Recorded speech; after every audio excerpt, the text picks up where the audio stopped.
প্রয়াত বাংলা সিনেমার দুই কিংবদন্তি অবশেষে প্রেক্ষাগৃহে মেকআপ, ঈদে মুক্তির মিছিলে জঙ্গলি, এমন কিছু খবর ছিল সপ্তাহের ঢালিউডে। বিস্তারিত জেনে নেব প্রতিবেদন থেকে। সহকর্মী, প্রিয়জন কিংবা পরিবারের সদস্য চিত্রনায়িকা অঞ্জনা রহমানকে শেষ বিদায় জানাতে 4 জানুয়ারি বিএফডিসিতে আসেন সবাই। বিষাদের সুরে বিদায় জানানো হয় কিংবদন্তি এই অভিনেত্রীকে। 4 যুগের ক্যারিয়ারে অগণিত জনপ্রিয় সিনেমা উপহার দিয়েছেন তিনি। হয়ে উঠেছিলেন আন্তর্জাতিক এক শিল্পী, ছিল নাচেও তার সমান দক্ষতা। এদিকে 6 জানুয়ারি নবাবখ্যাত অভিনেতা প্রবীর মিত্রকে শেষ বিদায় জানাতে বিএফডিসিতে আসেন অনেকেই। পরপর 2 মৃত্যুতে শোকের ছায়া নামে চলচ্চিত্র অঙ্গনে।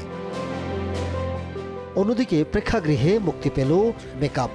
অরণ্য মামুন 4 বছর আগে নির্মাণ করেছিলেন এই সিনেমা। 2 বার বাংলাদেশ চলচ্চিত্র সার্টিফিকেশন বোর্ড সিনেমাটির প্রদর্শনী নিষিদ্ধ করে। অবশেষে গত 17 ডিসেম্বর সিনেমাটি সিনেমা হলে মুক্তির অনুমতি দেয় চলচ্চিত্র সার্টিফিকেশন বোর্ড।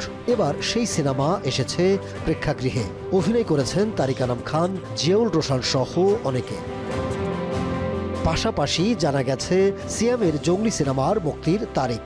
ঈদ উল ফিতরে আসছে সিনেমাটি। পোস্টারে দেখা গেছে ভিন্ন এক সিয়ামকে, যে সিয়াম সিনেমার নামের সঙ্গে একেবারে পরিপূর্ণ।